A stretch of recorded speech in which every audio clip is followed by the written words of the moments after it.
Broadcasting live from the Business Radio X studio, it's time for Family Business Radio. Showcasing outstanding family businesses and the advisors who assist them. Good afternoon, listeners. This is Anthony Chen, your host with Family Business Radio. Starting off the new year in January 2020, we have a special episode today centered around family businesses in the brewing industry. So we have some power hitters today. We have Nick and Alisa Tanner with Street Brewing. We have Charles Gridley with Bridges Brewing. And then we have a banker, Jason Sleeman from CIBC. So to start off, let's welcome Jason. Jason, welcome to the show. Hey, thank you very much. I'm excited to be here. Great. Wonderful. So kind of jumping right into it, what got you into banking and really specializing in this niche field of local breweries? So I had been in banking for about 5 or 6 years before I got my first opportunity to do a brewery. Georgia's laws had been a little bit behind the time. It would be the best way to describe it. And so there weren't a lot of breweries until they started bursting on the scene about 2017, 2018, 2019. You're really starting to see those breweries come in. So it was a desire to find a fun industry to work with and also help grow an industry, because Georgia had been really, really behind on developing great talent, developing great beer, and money was the issue to get those things off the ground. So I was able to find a brewery that would kind of let me learn with them, and we learned together. And so the very first one was a little bit bumpy, but it was a good opportunity to figure out what would work and wouldn't work. And over the last 3 years, I've been able to refine what has worked and how to help startup breweries and expanding breweries in the state of Georgia and surrounding states to really get the financing they need to bring these dreams to life.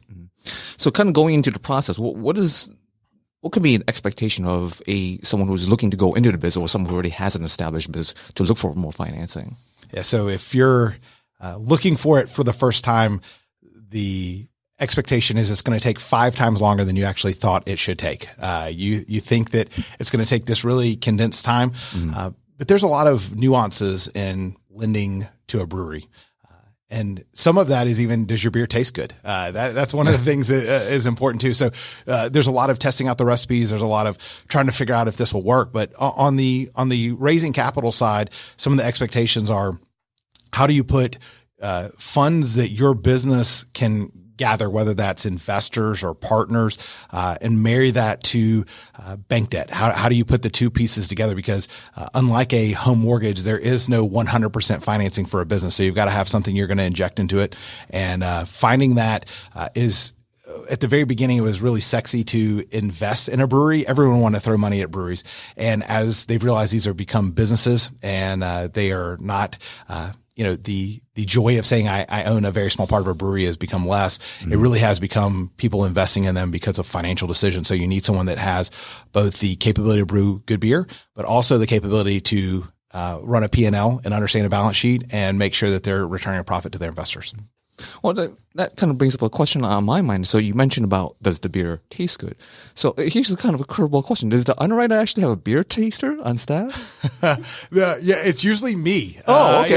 So you got a perfect position. A little bit of a added bonus to being the guy on the front line. So, one of the things that's really important in the brewing industry is to shake the hand of the people who are going to be brewing the beer.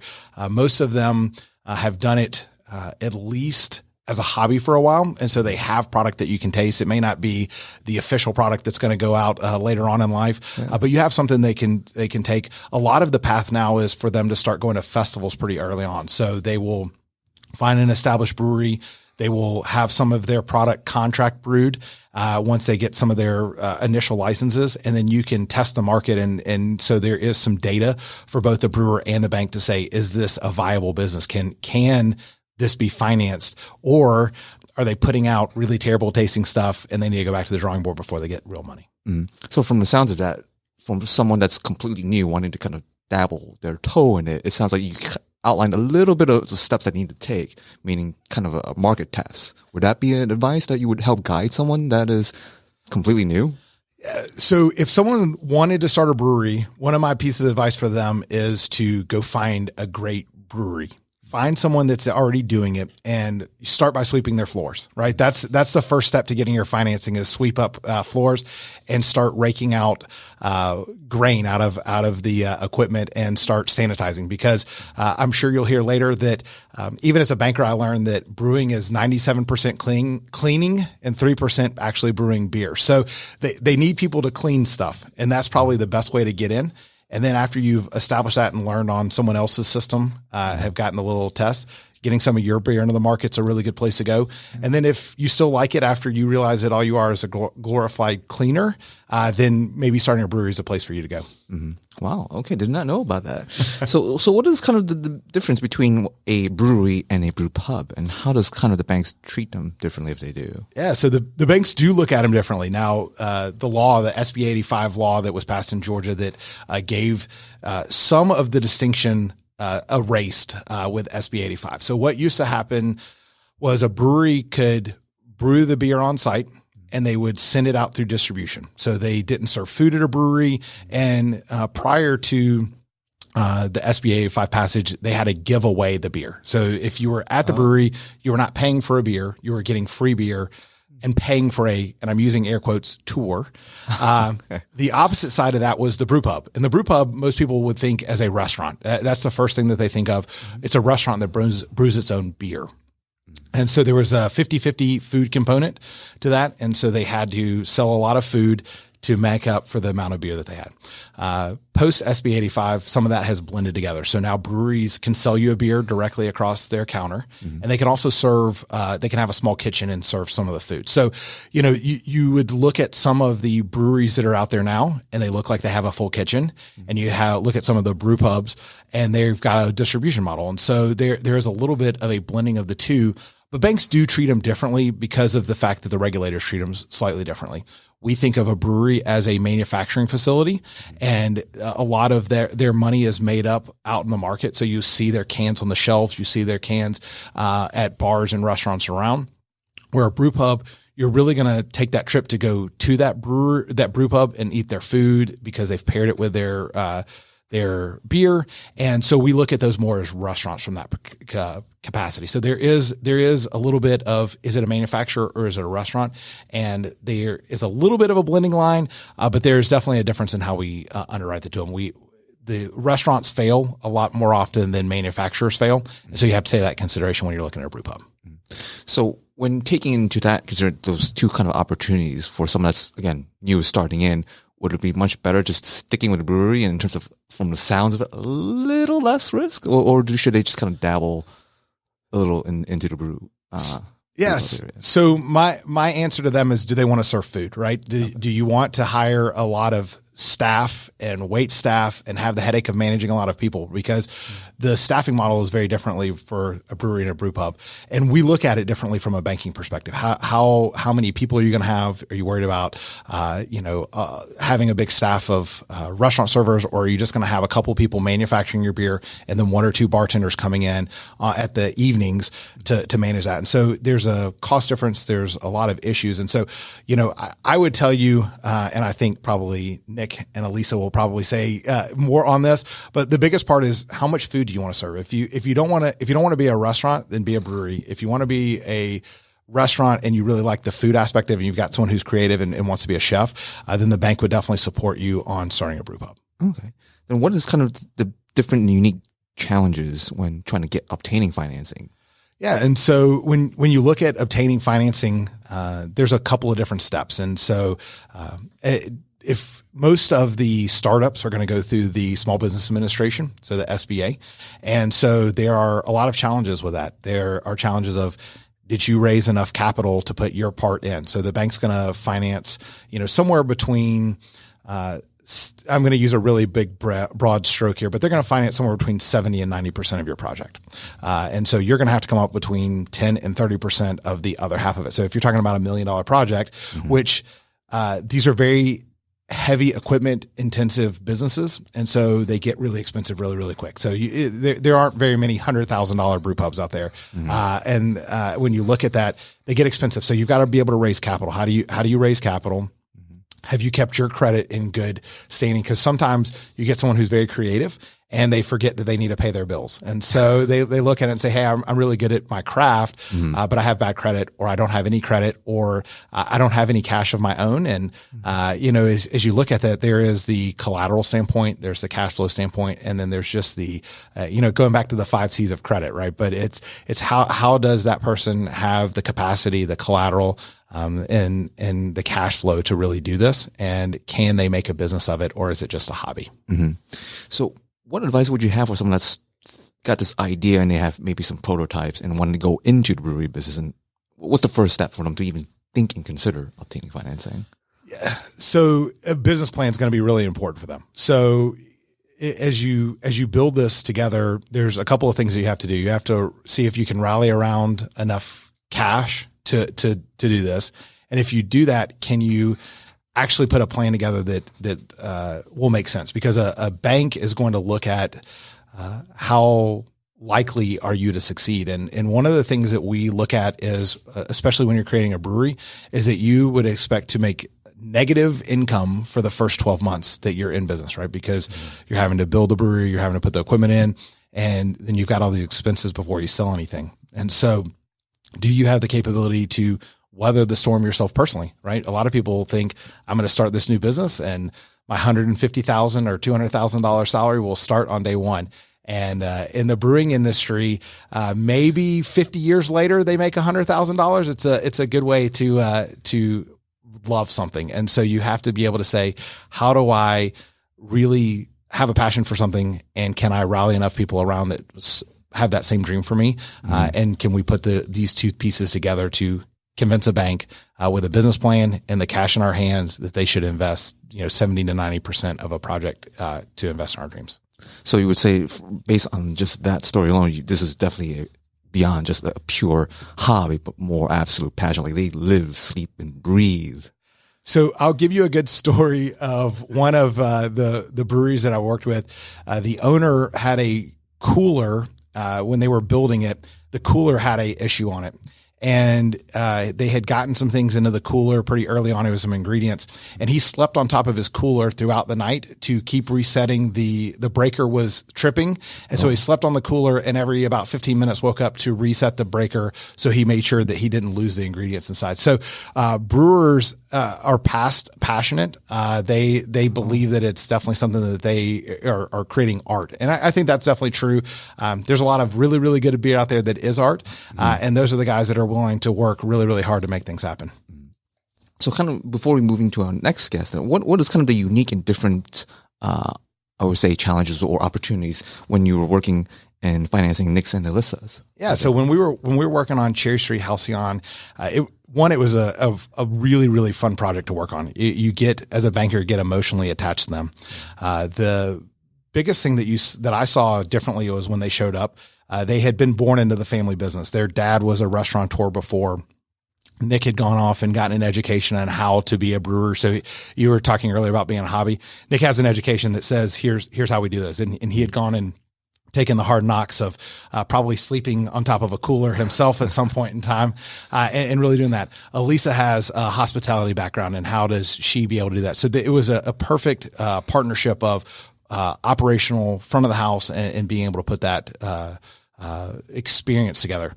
Because of that, and they had been raised in the family business, they already had raving local fans. There were people that really, really believed in their business. And so that when they went out to go raise capital themselves, there were people kind of throwing money at them that said, how much do you need? We want to be part of this. And so when they were able to have people believe in them, and as a banker that the community support is there for the project, you're really, really excited to get this project off the ground because they came up with the things. They've got the experience, they've got the cash, and they've got the customers, right? If the people who are investing in their business are the community, it also means that the customers are going to be the community too, and they're going to continue to service them. So when you looked at it, it was kind of a perfect storm of all the pieces coming together.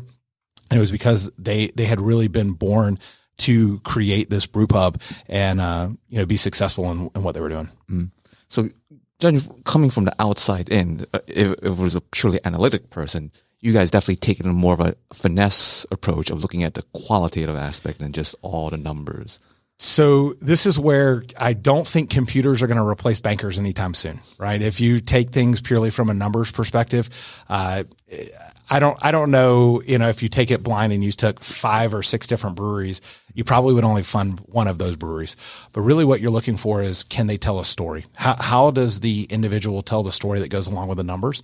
And if you can tell a story, people are still about the story. And if you can tell the story, if you can tell the family history, if you can tell why someone wants to do something, then that tells me, shaking their hands and looking in their eyes tells me a lot more about the success than their business plan and the financials that they put in the page. Oh, wonderful. So how does someone who wants to start their dream get to find you, Jason? Yeah. So one of the places I can be found is on LinkedIn. It's pretty easy. I'm Jason Sleeman on LinkedIn. You can also call me on my cell phone, which is 404-353-0093, or my email is jason.sleeman@cibc.com. You might want to spell out your last name? Yep. It's like sleep man, but no P. So SLEEMAN. Well, thank you, Jason. Thank you. All right. For moving right to our next guest, Nick and Alisa Tanner with Cherry Street Brewing. Welcome.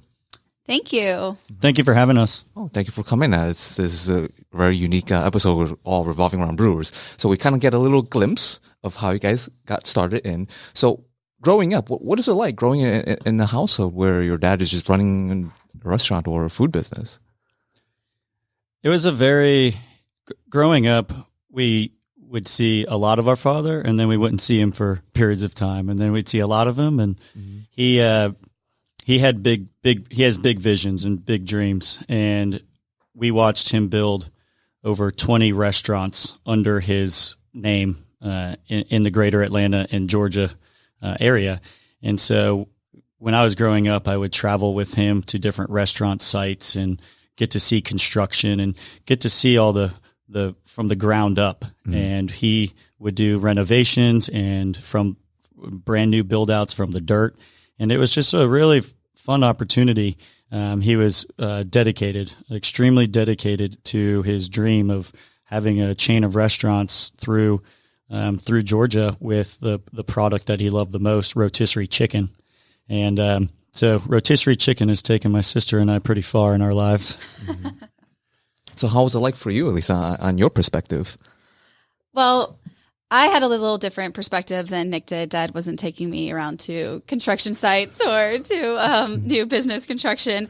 For me, my favorite part was when Dad was able to come home at night and I would be able to sleep on his belly and he would tell me all about his day and how hard and how much he enjoyed his work. And from that, we, built a great relationship together. And I learned a lot more about why he's doing what he's doing and the challenges he experiences, but what the positive of those challenges were every day.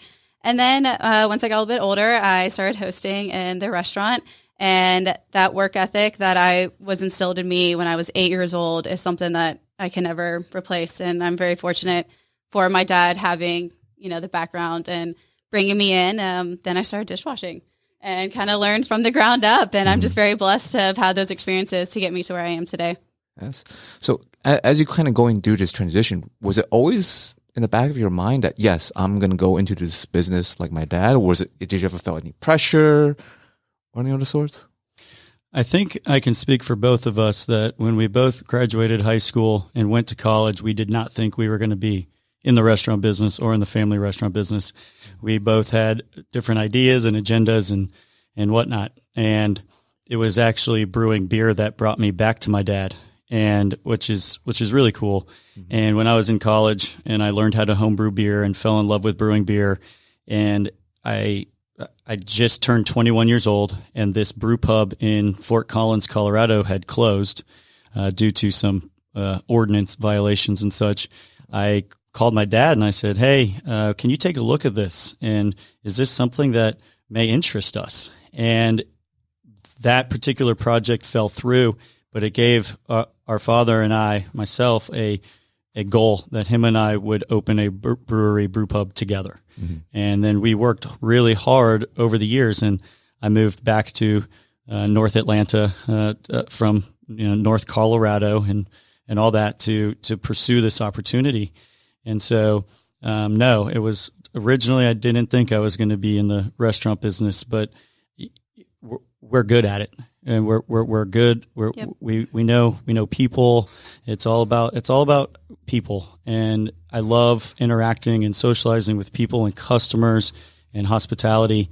And I know when my sister Alisa went off to college, I mean, she wanted to go a totally different route. And she said the same thing. We're good at this, and this is what we know. And why would we stray from this? Yep. For me, I knew I always wanted to work with people. And for me, when I realized that I was going to continue with the restaurants and with the family and with Dad, was actually when I got more on the management side. And I was able to connect with the guests on a different level and also with the employees. And my biggest passion and where I found myself is seeing my employees grow and knowing that I've been able to be a part of that and help them find what makes them happy and help them find that joy in coming to work and knowing that they're a part of something. And then kind of to segue with that was when my brother came back, and to see his passion for the beer and his talent, I knew that's where I needed to be. And it was just really amazing opportunity now for us to grow together. So as you're coming back and charting this course of the dream, setting your own brewery, what kind of came up with the name of Cherry Street? It all started where I lived in Fort Collins, Colorado. Colorado has, to Jason's point earlier, much different, drastically different laws than Georgia. And one of the easiest, simplest laws in Colorado is that you cannot professionally brew in a dwelling, which means you can't open a brewery in your house. Oh. So you can have a detached garage and turn that into a legal producing brewery. Could you imagine? And so I lived with a New Belgium Brewing from Fort Collins, Colorado. I lived with their family. And when I moved into a different house, we had a big detached garage on the property, and it became a clubhouse. We brewed beer in there every weekend. It was a way to get young generation of college kids together to brew beer. At the time, I spent all my money on homebrewing equipment, and so we all shared equipment, and it was all about furthering the product, the brewing better beer for each other, with each other. And so that was on Cherry Street in downtown Fort Collins. Wow. And when I moved back home, it was the discussion of my friends and our whole club that we created that this would be what I would take further with me. The other point earlier is brewing is more than just a hobby, and my point is it's an obsession. And Cherry Street became my life, and I loved it. I lived and breathed it every day. So kind of going into a more of a personal turn is with family businesses, how are you able to kind of navigate loving your family, but also sometimes keeping business with business? Well, I'd say it definitely has its pros and cons. I think the hardest part about that is the few times that we do get together on a personal level is we always tend to talk business, or naturally it just happens. So we've kind of come up with a code word or a time where we just say, stop, not talking business at all. Mm-hmm. And those are my favorite times. Christmas this past year, we were able to hang out for hours, and business came up at the beginning, and then we let it go, and we had a great time. But working together as family outweighs the cons. We respect each other. We are there for each other more, than just a business partner or boss or not. And we know that, and we want to help and grow each other in the best way possible and be the support for each other as much as possible. So, I take it over anything else any day. Simply put, I feel like we are able to challenge each other better. Yep. We are able to push each other in ways that I don't think a business partner, two business partners would be able to challenge each other.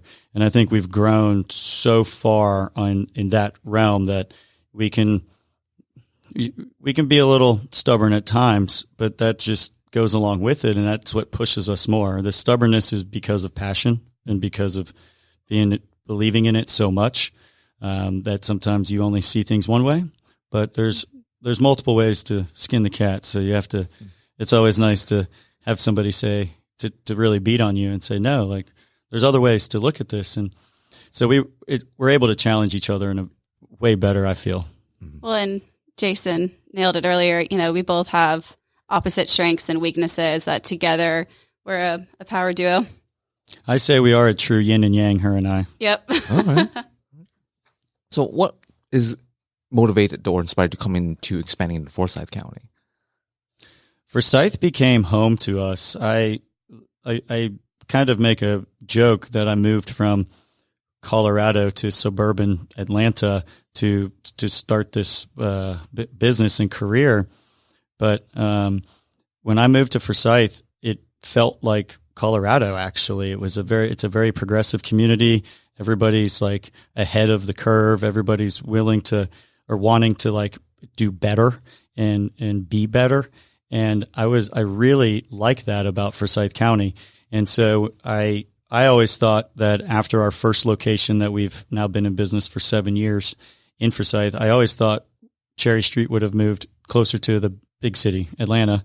But when we had this opportunity to stay within the county, it felt it was home. Like Forsyth is home to us, and we know it so well. The community believes in us. We give back to the community. We do so much charity work in the community that just it was perfect for us. We didn't need to go anywhere else. Mm-hmm. Right. So, also a bit more of a question for you is how's it like being a woman in a very male-dominated industry? Well, we as a business are very unique. We have a lot of females that work within our company. And for my brother, he's got a lot of females around him all the time. So honestly, I'd say, I'm very blessed and that we don't have this pressure of having to live up to anything. With having the females in the business, we all push each other positive. There's no drama. We all want each other to succeed. We all want success for each other. And it's very, very unique for us as a company that we are able to be successful and empower women in the business. And for me, that's very important. So it's brewing business, not just a guy thing anymore. No, not anymore. Not anymore. So what's the most enjoyable part about running a brew pub? The most enjoyable part is interaction with customers. It's a matter of being able to create a product that you're proud of, share it with people, and have that excitement and that joy. That's really what it is. There is nothing better than being able to just have somebody that satisfaction of somebody being happy. I mean, and just being able to make somebody happy. That there's nothing better. Mm-hmm. Yep. And I touched on mine earlier, but for me, it's more on the internal side of being able to be a part of, one of my employees and see them grow and for them to feel that they found their place. And in this day and age, it's really hard to have job satisfaction or to know what path you want to go in or how you can grow within a business. And we've been very unique that we've had employees with us for 7+ years now, and to see them grow within us and to know that they're happy and that we're there for them, they're there for us. And it's really unique to know that, they scratch our back, we scratch their back, and we're there for each other 100% throughout the way. And so for me, it's really just, I love being able to see my employees grow and be happy. But also, the other side of that is exactly what Nick said, is that satisfaction for a guest to come in and, they say, oh, I don't like beer. I've never liked a beer before. I'm like, okay, hold on. And so I start giving them taste and, try this, try that. This is something different. And for them to then leave and say, that's the best beer I've ever had. I never thought I'd like beer again. And now they're coming in 3 days a week, 2 days a week. And it's because now it sparks something in them that they want to try other beers and they want to kind of explore what else is out there. And it's not just males bringing in their wives anymore. It's turned. But I think the most important thing is our father taught us. I didn't get it when I was young, but our father taught us that we're in the people development business. And what we do day in and day out is making our employees better people. So before parting, what would be, I guess, some key insights you would like to drop on the business community as a family business? Something that you've learned. It's not easy. Be patient. patience, and like I said it earlier, just because you think there's only one way to do it, there's not. There's multiple ways to get something done, and just having the support, family support is tremendous, and so we're able to be there for each other as well as push each other. So there's all sorts of aspects, emotional and just encourage, and so it's. Yep. With being patient is listening. It's really listening. Take every ounce of advice, feedback, negative, positive, anything at all, and listen and absorb. Great. And how can someone find you guys and Cherry Street Brewing? We are located in the new Halcyon development off of exit 12 on 400. We are at cherrystreetbrewing.com, and our restaurant number for that location is 770-696-4929.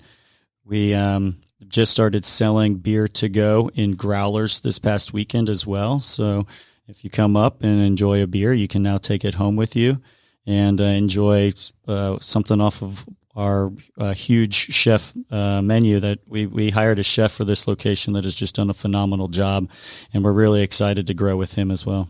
And I just want to throw in that we have started brunch as well. So Saturday, Sunday brunch from 10 a.m. to 2 p.m. Great. Wonderful. Thank you, Alisa and Nick. Thank you for having us. Thank you.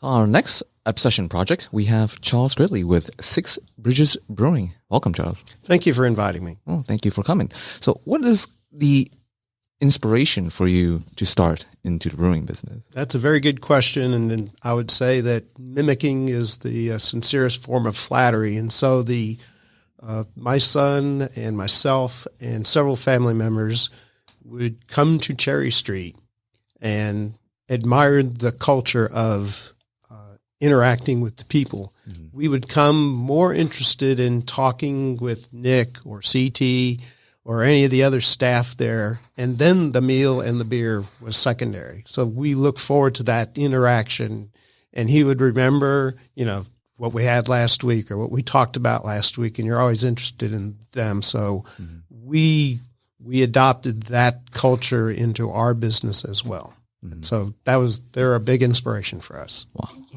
All right. So what is kind of the driving, inspiration, not just from the visit, but also, I want to set kind of my own dream with my son as well. Well, my son and I have been very close since the day he was born, and same thing with his brother. And we've just been together. We've done sports together. We go to sports events together. Even though we're, as you say, you're yin and yang, he's left-handed, I'm right-handed. He's creative and I'm the regimented type of person, but we complement each other. So when you put them together, it forms a complete package. And in my life, I was getting to the point where I was ready to retire and take it easy. He was ready for a career change, and we always talked, hey, it'd be fun to do a father-son business. And so we were both home brewers for about 10 years. I was always trying to perfect one beer, and he was the more creative and shotgun all the types, and said, why don't we do this father-son business thing? And said, okay. So we dared each other. We pushed each other, and we could also accept each other's failings or shortcomings much easier. Since we were family, we're tight. We start our morning with a hug, and we end the day with a hug. In between, it's business. So is that generally the day-to-day family dynamics for the business? Yes, it can say, you sometimes think you're my dad or you're my son, and you said that, but it needs to be. When it comes to be business, you have to put the family off to the side, the emotional or those things, and be the black and white, the numbers or the functional part. What does it take to make the business functional? So Six Bridges Brewing, what inspired that name? We, when we did our business plan and our search for a property, we found Johns Creek to be neglecting in having anything related to this type of an industry. And the business plan pointed out that it was going to be, it would be a very lucrative and very good location. It was also convenient convenient drive for where my son lives and where I live. And so when we approached the city and presented our idea, halfway through the presentation, they said, "Stop. We want you. What can we do to help you?" And so, our first request was give us a landmark or some historical connection so that we have that intimate tie with the city. And a week later, they came back with the name Six Bridges. It originally came from, there are 6 roads in Johns Creek with the word bridge. So that begs anybody that comes in, name those 6 bridges, that trivia question. Oh. Then when we connected with the Johns Creek Historical Society, they gave us a mural on our wall. And so you have a historical representation of where Johns Creek came from. And it actually shows the original 6 bridges that crossed the Chattahoochee River back in the days when, after the Cherokee Nation moved out and the settlers moved in, they created ferries because it was a very good place for commerce. And then those ferries became bridges. So you got a history lesson. Okay. So how was kind of going into this, your first year of experience in the business? Well, we had initially started off working with Jason, and so we had those expectations of the financial expectations. We also attended the Georgia Brewers Guild. They had a seminar on if you want to become a brewer. And so we gained knowledge through that. We assembled an A-team of experts to help us, the architect and the contractor. And so when we put the package together, it was very appealing with the business plan, our story, the people that we're putting together. We came across 2 experienced brewers that were going to work with us. So it looked like a very solid deal. You're in a place that will economically support it. You've got a good team that will put it together. You don't just have Joe's plumber coming in doing all the piping and everything for you. And you have some good products. So that worked out really well for us. And any surprises coming down the line or new plans? The surprises were that the first year goes very fast and you're almost in a reactionary mode as far as planning and anticipating type things. So the second year is now we're putting our sights out further and being more proactive in our planning of here comes a particular season and you want to be ready for that, or here comes the events that you want to attend, the festivals. So we have a salesperson that's doing that forward-looking thinking and helping us out. Now, as you're kind of going through this journey, what is the things that you're most proud or thankful for? First, again, to Nick and his family for the culture they gave us, because I like coming back on Saturday night as a customer, and I just mingle with the crowd, and I do exactly what CT did for us. As you go and in 5 minutes, you found some connection with every one of the customers, and they remember you and they look for you. So I really enjoy that. We have a great staff that serves, and I'd like to brag that of the comments that we get online, 8 out of the 10 are about the staff. And I said, what about the beer? But you need that customer service. Everybody can make a great beer, but you have to be able to serve it well, make the customer feel warm and welcome. I've witnessed it several times where some of our regulars come in and before they get to the bar, the bartender's already poured their beer because they know what they're going to order first. And they love that. So, again, it's the culture that we mimicked. We stole, borrowed, but it works very well. Yes. So it sounds like it's not just the beer, it's the people. It's the people, yes.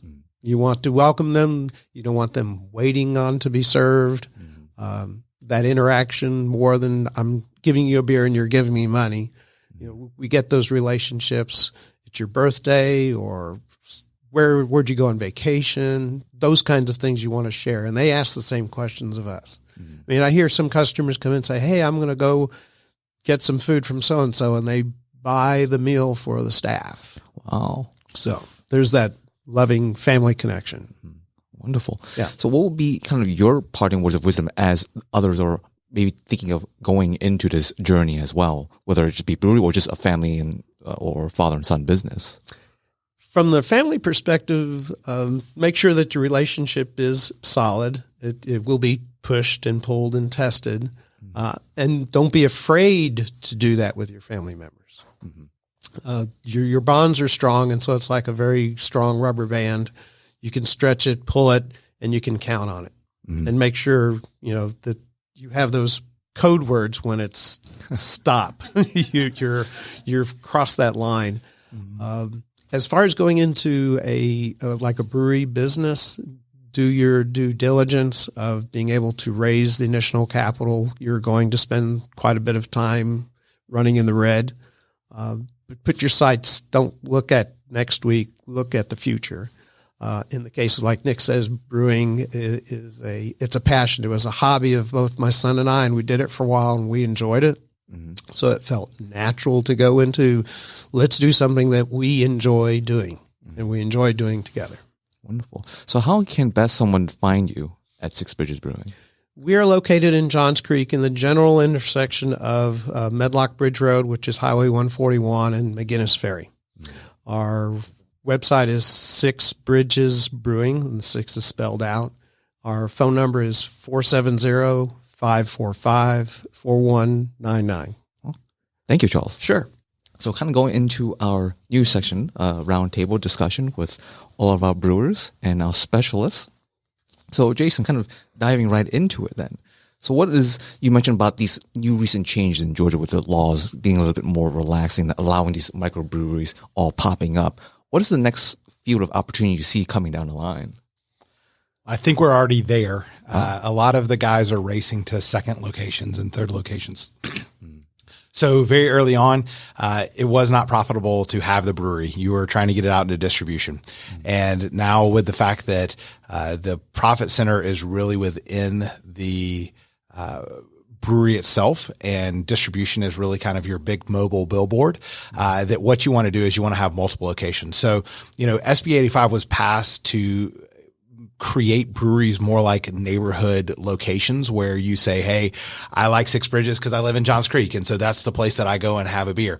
I like Cherry Street because I'm up in Vickery Village.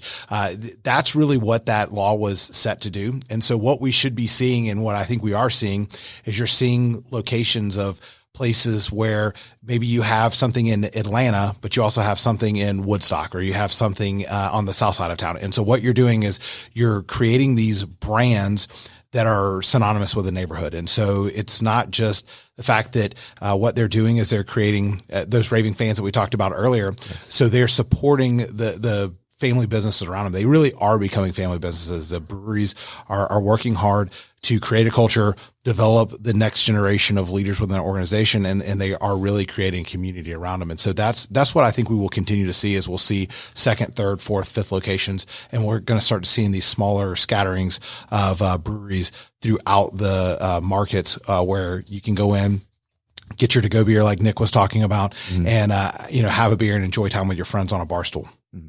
So with that opportunity of established breweries already looking to expand out beyond their starting location, where do you find the next, hotspot, if there is one? That is the $1 million question that you're going to ask. That's the big question mark in my head. Yeah. If I knew that answer, I'll tell you that I think that there are two challenges that come with this. One is finding the right spot. And so you would find somewhere, I think you're going to make sure that brands stay, far enough apart. And I'll use Cherry Street as a good example. They are on two separate sides of 400. That's like being in Alabama and being in South Carolina, right? Just that dividing line of 400, two different client bases. The other part is, how do they rally the community around them? Because from a banking standpoint, when you expand really, really quick, there is some risk there, right? Because your first location hasn't stabilized and you're already moving on to the second one. So, the advice there is to have good community support, have some dry powder of cash. So as you look at that second location, and then you'll be able to start to kind of build that brand in multiple locations. So I would tell you, if you were going to ask me, if I was to look at my crystal ball, I would say that it continues to stay outside of the Atlanta proper. So outside of the perimeter is probably where we'll continue to see these in the suburban neighborhoods, because you have families that want to take their kids and they want to do that. And if you live in Forsyth, driving to downtown Atlanta to have a couple beers is really not the way to do it. It's going to be, where the urban sprawl continues to go. That's where you're going to see the breweries. Okay, great. Thank you. So, Alisa and Nick, what is kind of the opportunity you see in your field and in your brew pub? Do you have kind of aspirations to go beyond? We do. We distribute our product across the state of Georgia, and we define ourselves as a distributing brew pub, which talked about earlier. Brew pubs weren't initially intended to be that type of business, but the laws have evolved on both breweries and brew pubs. So many years ago, the law allowed brew pubs to expand their distribution volume from 500 barrels of beer a year to 5,000 barrels of beer a year. And that allows brew pubs like us to distribute our product, which then raises the brand awareness across the state. And so we've been able to sell our beer down to Savannah, to Athens, to Columbus, North Georgia, Blue Ridge, everywhere. That has then raised awareness about our brand and then drives people back to our place. Mm-hmm. And that's what the greatest thing is you get them familiar with your brand, and then they come see you and get the best of what you have in-house. And that's always the fun part is, I had your beer here and we had to come up and see you. And that's when you know you've done well is, like Charles said, like many people can brew beer, but it's taking that beer and relating it with somebody or connecting or telling the story, mm-hmm. and then getting them to act upon it. So distribution is definitely something we would like to see a little bit more of in our future. So it sounds like your beer kind of speaks for itself when people are finding you after drinking it, whether in Savannah or anywhere else. I guess you could say that. Uh-huh. You don't have to be too modest. We're proud. We are proud of what we do. Certainly. Great. So, Charles, what is kind of the opportunities you see as you're going down this journey? Well, this is our second year that we are in operation. It took us 6 months to get into distribution. Mm-hmm. As we signed on, they were reorganizing and say, spend the first 6 months getting your presence out there, attend the festivals, do tastings, get the people interested at events. Mm-hmm. And then about the middle of last year, we got into statewide distribution. So that's been very beneficial. The distributors worked with us to fine tune our brand recognition on the labels. Our logo is the number 6 with a bridge inside the circle. And so they were wanting to make sure that people focused on that, recognized the name before they focused on the product. Mm-hmm. So we fine-tuned that, and they're very happy with it. And now distribution this year, we expect to explode. We're getting into a number of different markets that we were not in earlier. Mm-hmm. And so we have that good relationship with our distributor. They're happy with what we are doing. They take them to the big corporations, and they are happy with what they see and taste and enjoy it. So there's a lot of promise there. So we're looking forward this year for very good distribution. We are looking on the horizon in the 1 to 2 year time frame of a second location, mm-hmm. To get out there and reach out into the communities. Again, you don't want to drive. There's very few families that want to drive 20, 30 miles to have a beer. Mm-hmm. We are kid and pet friendly, and so we enjoy it, and people take advantage of that, and we'll look for those opportunities in other communities to bring that same type of culture to them. Wonderful. So kind of circling back to you, Jason, then with all these opportunities abounds, are there any potential challenges that business owners, particularly in the food or brewery business, that they should be aware of? So from a financial standpoint, oversaturation is going to be a big issue, right? Mm-hmm. As you continue to see this and you look at this, it's already happening if you go to the store shelves. So one of the places that banks are really looking is what does that retail model look like? If you go into your local Kroger, your local Publix, mm-hmm. you go, if you want to see the dirty side of the brewing industry, that's where it is, right? It is every single brand scratching, clawing, fighting for those, 7 inches of shelf space for you as a consumer to find it. And so as a banker, really what I'm trying to understand is what does that model look like? So what is the danger model of saying you're going to be very heavy distribution or you're not going to be heavy enough distribution? So there's got to be a fine balance when we look at how you're going to make money to actually be able to say this is going to be successful. Because if you're too reliant on the market and if you haven't created the brand like these two companies have, sending a keg down to Savannah with no one knowing who you are is a recipe for bad results, right? The restaurant doesn't like that. The distributor doesn't like that. And the brewery doesn't like it either. And the bank really hates it because you're spending cash and not getting the return. And so, understanding your brand and understanding how you're going to make money and not trying to force yourself into a round hole when you're a square peg is going to be really, really key to success. Wonderful. Thank you. So circling back to Nick and Alisa. So what are kind of the challenges you see coming down the line as a brewer or brew pub? I think the hardest challenge that we have right now is the labor pool and finding the right employees for the right jobs. And there's certain things you can't train. You can't train personality. You can't train work ethic. You can't train, them walking in the door and having a smile on their face. So trying to find the right staff is always been a challenge. And we've had to learn the culture and the internal culture and how can we retain employees. And that's just my biggest advice is when you have a good employee and they treat you right, you treat them right. And they will respect you more and you'll get better work out of them. So it starts all from the culture and finding the right people to continue reflecting. Yep. Okay, great. And Charles, same question. I agree with her. The staff is very important. She and I think alike. One of the first questions I ask when they get on is, what do you want to be when you grow up? Where do you want to go? Because I don't want you being a bartender or a cellarman or a brewer forever. I want you to grow into something. So I'm always pushing them what they want to do. And I see my job as removing the roadblocks for them to become that and move on. We've hired one bartender to become our salesperson. She had a background in marketing. And so we fulfilled one of her early dreams, and she just absolutely loves it.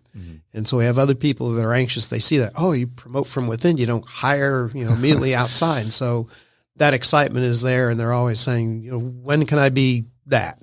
And we had another young lady that was a bartender, and she wanted to become a brewer. So we put her back there with the boys, and she made a couple of batches of beer that were very popular. And at the same time, she was also doing our artwork. So she had multiple avenues that could be fulfilled. And so that's key, is to find out what their passion is, what they're good at, and then exploit it for their benefit.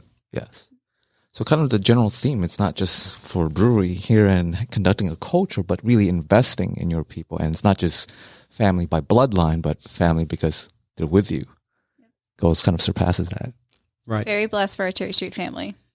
Well, thank you. But customers become family too. And that's what the strongest connection is when you've created a place that people feel that we are told at home. And that's the most rewarding thing, to really bring it all together, is that customers become family.